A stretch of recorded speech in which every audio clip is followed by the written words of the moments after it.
Fabulous Valerie Jarrett. Thank you. We got a lot of hot topics that we want to get to with you, but before we do, everybody, of course, remembers Roseanne's crazy tweet about you back in May, which I won't, it's there, I'm not going to read it. Nasty. Yeah. So and very racist. And very racist. Very. And last week, Roseanne posted a video on YouTube that tried to explain what she actually meant. Take a look. I'm trying to talk about Iran. I'm trying to talk about Valerie Jarrett wrote the Iran deal. I know, but you've told me this 300 times. Do you know that if... That's what my tweet was about. I know, you've explained this literally 300 times. I thought the bitch was white. Oh, my God.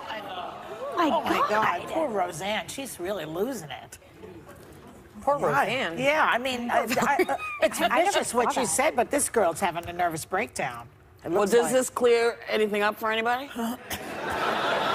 I feel like What do that's you more have of a to say double about down. this? How did you feel about this when Roseanne she said... who?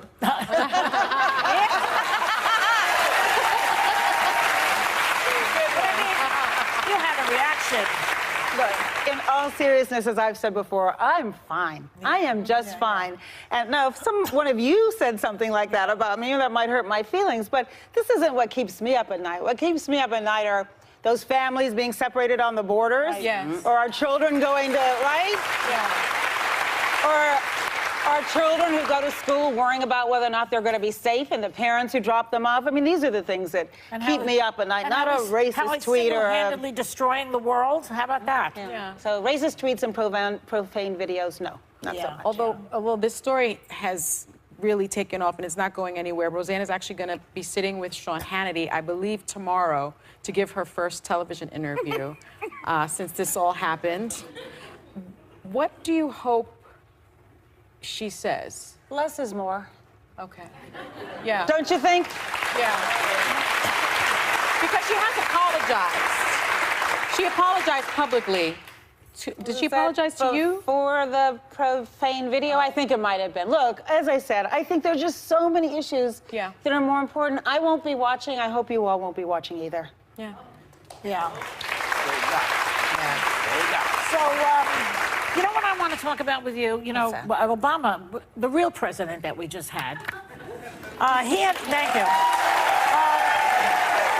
He gave a speech in South Africa where he said, this is a quote, "We see the utter loss of shame among political leaders where they're caught in a lie, and they just double down and lie some more."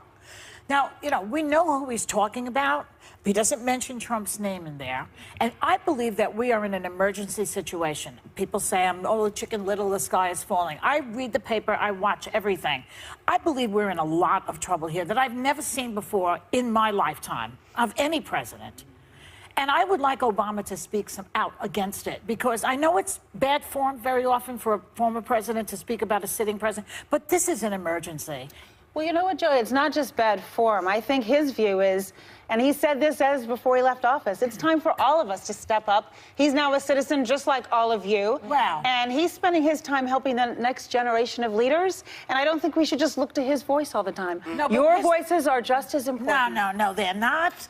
Well, maybe not just, maybe not just as important, but very important. And so what he said, and he has been true to his word, is when the values of our country are at stake, so whether it's losing health care or the Iran deal, or just the general tone, which is what he alluded to last week, he will use his voice, but he'll be judicious. Let's face it, he could speak up every single day, right? Yeah. And that's not the way he wants to spend his time. Nor should he. Because party wasn't really smart.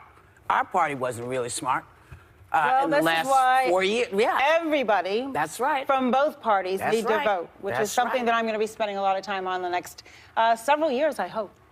Yeah, but on that, your party wasn't smart. I'm fascinated by this democratic socialist movement that's really coming up in the Democratic Party right now. Do you think that people, there's some fans in here. Yeah. Do you think, you know, future Congresswoman Ocasio-Cortez is the future? I think our future is the diversity of our country, and that's why I'm encouraging everybody to vote. I don't think that there's just one face to the Democratic Party. There's obviously not just one face to the Republican Party. And so my emphasis, Megyn, is how can we get more people civically engaged? Minimally, they should vote. How do we get them running for office? The fact that 500 women are running for office, I think will do wonders for Congress. Can I just right? push back on that a little bit? Because, and I agree, I want more everyone running right now. I agree, but there is a fracture. I mean, Nancy Pelosi won't support her. She came on the show and she wasn't too happy about Nancy Pelosi, and we saw the fracture which Whoopi is referring to with Bernie Sanders and Hillary Clinton in the last election. It could repeat itself, and you could get Trump again. At a certain point, the Democrats are going to have to choose if they're Democrats or socialist Democrats. Which one would you prefer? We have a big tent. And I think there's room for a lot of voices in our party. And that's part of how President Obama was elected not once, but twice, because he built that big tent, where there was room for a lot of differences. And we don't have to agree on every issue to be a part of a broader progressive agenda. And so that's what I support. And I think that has lots of voices and lots of perspectives. Well, let's talk 2020. 2020 meaning the year 2020, not the program. Trump said last week that two questions. What do you think about Joe Biden running? And two, do you think he'd fare well? Yeah. Well, first of all, let me say this. I think Vice President Biden is one of the finest public servants I think everyone I have ever met. I think our nation owes he and his family a debt of gratitude for the years he spent both in the Senate and as vice president. And I know the relationship that he and President Obama had was unprecedented in terms of how much President Obama looked to him for advice and counsel. Running for president is a very personal decision. Having been up close and personal when President Obama made that decision, I know it's a tough decision and it requires a lot of sacrifice. If he did, would he be a superb president? Absolutely, he'd be a superb president. Could he win? You know what? I think sure he could win. I think so. Sure he could win. Well, they say he's older now. You know, he's up there. He's also not a socialist, and he's also someone who really works with the other side. He has a really strong relationship with my father too. He's been an incredible source of support. That's good. And I That's just how but America that's was not run for what's the longest popular right time. now. But I agree with everything. Hold on, you said. baby. Hold on. Yes. Because Sorry. Valerie Jarrett is sticking around. And we'll be right back. Yes. Thank you, God bless you, and God bless America.